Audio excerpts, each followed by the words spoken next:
Welcome to Reflections, Monday's short-form studio feature ahead of Friday's Photo Walk podcast. Thoughtful observations on creativity and, well, just life, really. You'll find all 5 of this week's reflections on our Patreon channel, The Extra Mile. The Long Way Home. I've just completed what might be the longest single photography delivery run of my life. Making pictures in other countries, then flying home with your creative catch is one thing. What I'm about to share is quite another. 6,470 miles of delivery run.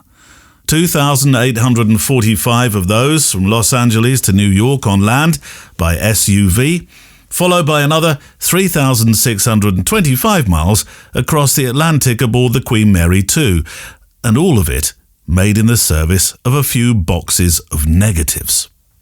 Not my own, but those belonging to the photojournalist Marissa Roth, whose 50 years of work I was helping to escort from one side of the world to the other. 6 heavy cases, just a shade below 25 kilos each, containing the visual story or history of a life, and in many ways a record of how the world has looked through those years. Almost a lifetime's project in her Women in War archive. Her Hollywood work spanning several decades, further portraits, further commissions, the physical memory of a career. Now, you might think Marissa could have just checked them in, paid for a few extra bags and hoped the airline would treat them kindly. But no, I think the feeling was that she'd spent enough time in airports to know that fragile is sometimes interpreted as throw this one first. I digress, and I know that airlines and check-in clerks do not operate the way I'm about to suggest in this far more security-conscious world these days. But a girlfriend of mine who worked at Manchester Airport for a short while as a clerk behind the check-in desk talked of how rude, inconsiderate passengers, you know the ones, the entitled no please, no thank you type, might well be flying to Alicante, but their baggage would be going to Perth, Australia. Oops, did I just press the wrong button? I believe I possibly did. So these boxes were certainly not going anywhere near a baggage belt. They were to travel by road and then sea, handled only by us and a troop of bellboys and hotel porters until they reached a safe, secure place in London. It works like this. 6 cases plus our own 4 go into this Jeep, which was renamed Iris. They go in every single morning. And from the moment the journey starts in the morning to the time it ends late into the evening or night, they're never left alone. There's always somebody with a vehicle. They're taken out at the other end, split, half going to my room, half going into Marissa's. The alarm is set for the next day and the pattern is repeated. We drove from Los Angeles, where the negs, etc. were originally in storage, to Las Vegas, to Denver, to St. Louis, to Pittsburgh, to New York. A cross-country haul in this Jeep Wagoneer that quickly became our travelling safe house for the archive, a sort of dining room and occasionally confessional. 54 hours of driving spread across 5 long days. That's roughly 11 hours a day, which doesn't sound too terrible, does it? Until you realise how easily American highways stretch time, and that's an average. One day was actually 14 hours. You start to measure the day in fuel stops and comfort breaks, not hours. There's a strange arithmetic to it, really, the optimism of the morning coffee, counting down from hundreds of miles that start with a number like 6 or once 8. Until it gets to single digits. The fatigue of the late afternoon service station, when you can go no further. The dinner that consists of anything that has the word burger in it, or tastes like a cracker with gas station packet cheese. Highway driving is a different kind of endurance. It's not about twisty scenic roads or stopping for photographs of old barns. It's the thrum of tyres on tarmac. The steady progression of exit numbers that promise everything and in the end deliver a Denny's or Carl's Jr. I must admit, The latter I didn't know of before. I know in America you'll know it well, but I have to say I quite enjoyed those stops. But I suppose it's romantic, or at least the idea of it is. I mean, the American road trip has been photographed more times than Elvis. Robert Frank did it in the 1950s with the Americans, chasing the undercurrent of post-war life. Stephen Shaw, we've talked about him, mapped it in colour, one diner and parking lot at a time.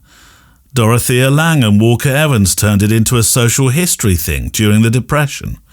The road in their pictures was the stage where America acted out its contradictions, beauty and brutality, sharing that same horizon line within those just extraordinary pieces of work. Our own journey was less about myth and more about logistics. 6 cases of negatives, plus 4 extras of ours, don't have an opinion on scenery. They just need to arrive intact. Still, somewhere along those miles, I began to understand why so many photographers have pointed their lenses through bug-spattered windscreens, or windshields. It's the sense of movement, isn't it? The tiny picture stories that appear and vanish before you can even stop. Strange advertising signs that have you look twice. I mean, did it really say on the I-70, the best fudge comes from Uranus? That's not me being base, by the way, for the sake of being base. Tens of thousands of drivers and passengers of all ages pass that series of adverts every day for the Uranus Fudge Factory, just off exit 156B. A line of pickup trucks against the sunset. More billboards offering salvation this time, followed by one advertising the best steak diner you reach until New York. I did most of the driving, which was part of the deal. It's not that Marissa couldn't, it's just that I'd volunteered. My reward was to become the driver in someone else's story. A minor character, but with a front row seat. Every partnership on a long road trip has its rhythms and its adjustments. You learn the other person's habits. I am sure I can be mildly irritating. I mean, I do like to share a yarn, as you know. Marissa read every road sign aloud as if narrating for the podcast.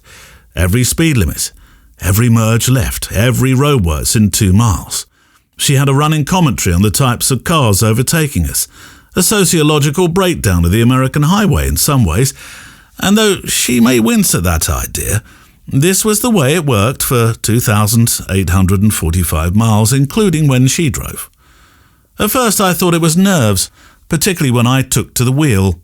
But I thought about this, and perhaps it was her way of processing the landscape, reading it, literally.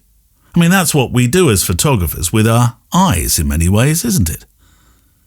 We'd sort of laugh about it eventually, though there were moments, particularly around hour 9 each day, when I began to understand the deep emotional bond between driver and silence. But even those moments were oddly comforting, because long drives are like long exposures. Time blurs the edges. By day 3, you're no longer crossing states, you're just inside the photograph of the journey itself. Every road trip teaches you patience. The road doesn't care that you have a schedule, that you've planned where you'll stop, that the map says the next leg is 6 hours.